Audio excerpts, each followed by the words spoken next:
आज आपण खानदेशमधला स्पेशल पदार्थ तयार करणार आहोत। तुरीच्या डाळीपासून चविष्ट पौष्टिक फुनके तयार करूया। चला तर वेळ न घालवता रेसिपीला सुरुवात करूया। चॅनलवर नवीन असाल तर चॅनलला सबस्क्राइब करा। नमस्कार, मी ज्योती, ज्योतिष किचन मध्ये सर्वांचं खूप खूप स्वागत आहे। फुनके बनवण्यासाठी मी इथे 1 कप तुरीची डाळ घेतली आहे। 2 ते 3 तास पाण्यामध्ये भिजू घालायची, म्हणजे छान भिजते। आधीच मी तुरीची डाळ भिजू घातली होती, नखाने तोडून बघायची। डाळ आपली छान भिजली आहे। आपण हे फुनके पळसाच्या पानावर करणार आहोत। खूप छान चव लागते। हे पानं खूप मोठे आहेत, आपण याचे 2 भाग करूया। कैचीने मी हे कापून घेत आहे। छोटे छोटे असतील तरीही चालतात, पण मी इथे मोठे पानं आणली होती। ह्या पद्धतीने अशी कापून घ्यायची आहे आणि स्वच्छ धुवून घ्यायची आहे।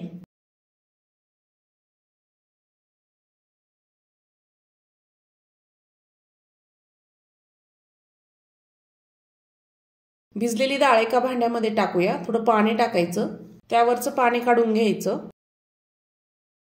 आणि चमच्याने मोठ्या मिक्सरच्या भांड्यामध्ये मी इथे डाळ टाकून घेत आहे। संपूर्ण डाळ टाकून घ्यायची आहे।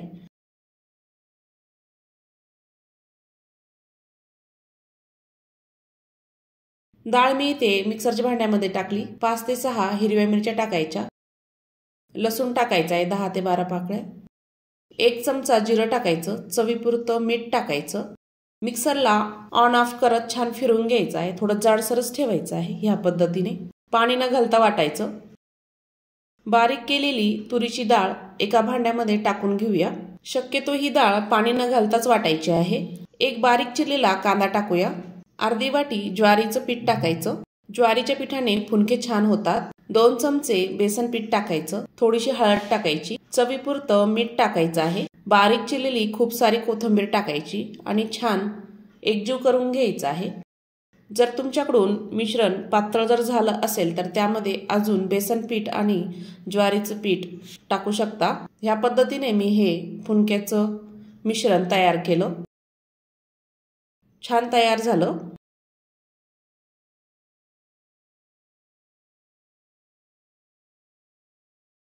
आपण जे पळसाचे पानं कापून घेतले होते ते घेतले आहे।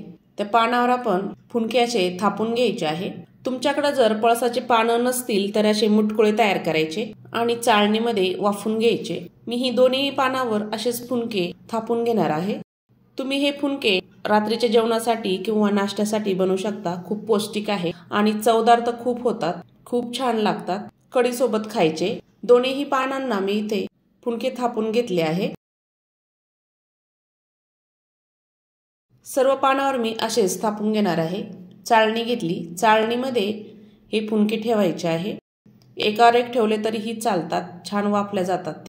ह्या पानांना नैसर्गिक एक टेस्ट असते, खूप चवदार लागतात। गावाकडे गेले ना तर असे पळसाचे पानं घेऊन यायचे आणि यावर असे फुनके नक्की तयार करून बघा, खूप छान होतात।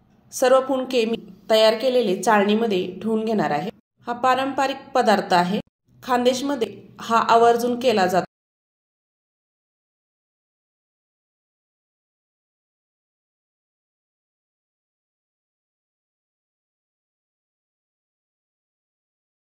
गॅसवर आता कढई ठेवली आहे। चाळणी ठेवायची, झाकण ठेवायचं। 15 मिनिटं छान वाफ काढून घ्यायची आहे मध्यम आचेवर। 15 मिनिटांनंतर चेक करूया। फुनके आपले छान तयार झाले आहे। थंड होऊ द्यायचे आहे। ह्या पद्धतीने पाण्यामधला तुम्हाला एक फुनका काढून दाखवते। अलगद निघून आलेला आहे, बघू शकता। आणि कढी सोबत हे फुनके खाय खूप छान लागतात। अशा पद्धतीने तुरीच्या डाळीचे फुनके नक्की तयार करून बघा। आजचा व्हिडिओ आवडला असेल तर ज्योतिष किचनला नक्की सबस्क्राइब करा। बेल आयकॉनला क्लिक करा, म्हणजे नवीन रेसिपीचे नोटिफिकेशन सर्वात आधी तुम्हाला मिळेल।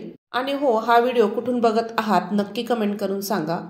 तुमच्या एका लाईक आणि कमेंटमुळे मला प्रोत्साहन मिळतं। पुन्हा भेटूया अशा छानशा रेसिपी सोबत। संपूर्ण व्हिडिओ बघितल्याबद्दल सर्वांचे धन्यवाद।